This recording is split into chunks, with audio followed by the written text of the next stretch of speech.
I'm Hugo Van Der Merwe. I'm the research director at the Centro for the Study of Violence and Reconciliation based in South Africa. We're involved in a number of projects, research projects, with partners doing research in South Africa, Kenya, Benin, and Burkina Faso, so southern, western, and East Africa. And these research projects look at the impact of COVID on issues of social cohesion, youth exclusion, and ultimately the impact on violence and conflict in these countries.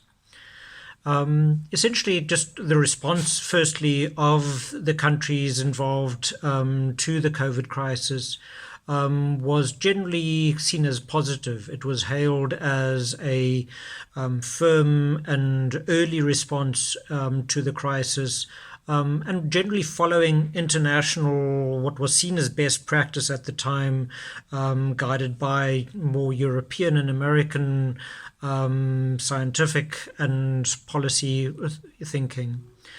So it was, firstly, a kind of it came at a time before many cases had occurred in these countries, and it was a firm response in terms of quite heavy measures of lockdown, of closing businesses, closing schools, and so on. And it was on the back, they managed to do that quite effectively, often because these countries have dealt with previous health crises, and where the public health officials had a fair amount of legitimacy to make suggestions and to get public buy-in, and feel that this was led by people who knew what they were doing, and where there was a sense of a crisis, an impending crisis.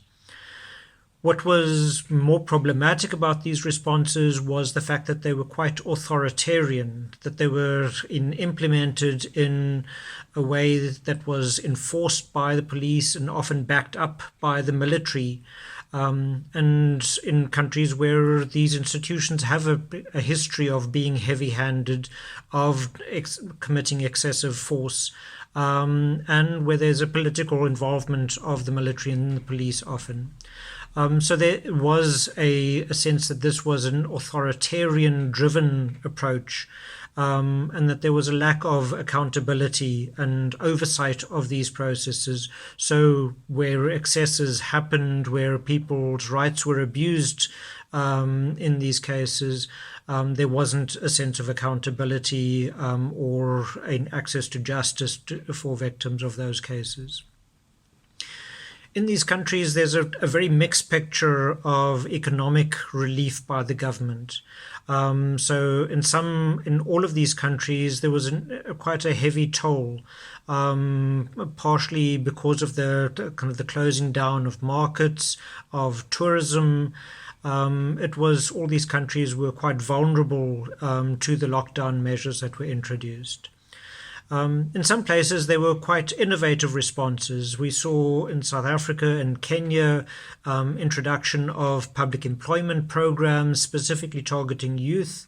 So a sense that there was a response that recognized who kind of are the most affected people in the job market, and realizing some of the vulnerabilities of large numbers of unemployed and frustrated people in the economy. There's, I think, in South Africa particularly, and I think to some extent in the other countries, a huge concern around the opportunities for corruption that were introduced through the emergency measures. That procurement processes, shortcuts, allowed political figures to siphon off money. And in South Africa, that was particularly critical, with the Minister of Health being personally implicated in some of those dealings. Ultimately, though, the there's new programs in kind of also of direct grants in South Africa, the basic income grant that was introduced on a temporary basis. and essentially kind of proved quite ineffective in terms of the scale at which it was rolled out in quite a short time. In terms of the impact on violence and conflict, and there's a number of avenues through which these processes impacted. Firstly, most obviously in terms of poverty and hunger kind of sharply increasing, that we saw, and also inequality, that there's a sense that the rich in these countries were buffered from the impact, while the most vulnerable, the most marginal sections of society were the most clearly impacted. There was, I think, very effective response in terms of public sector employment, where these programs, I think, provided a very critical level of relief to those marginalized sectors of society. And as I mentioned, also the basic income grant in South Africa, where there was a sense that this was proved that it's a feasible program, and where it now has become part of the mainstream discussion about the future of poverty relief in South Africa. It's now something that is being pushed by the government as a feasible and long-term strategy, not just an emergency relief strategy. In terms of one particular focus that we looked at is social cohesion, where there's a number of different ways that was impacted. I think most directly is the issue of gender-based violence, where there was a feeling that women in abusive relationships were isolated in their homes, unable to access both in support structures or in family support structures, but also government and NGO support structures. So just an increased sense that they were unable to escape or ask for support when they were being abused. In similar ways, there were, I think, there was a heightened sense in some communities of blaming foreigners, and I think that often goes along with economic hardship in South African communities, is scapegoating foreigners who get blamed. So there have been an increase in some of those intentions in some of these communities. On the other hand, there have been an increase in kind of community support systems set up, and a vast network of food support programs that were set up across the country in different communities, often very decentralized, and set up kind of in parallel with government attempts to provide food relief, and those, I think, were quite significant.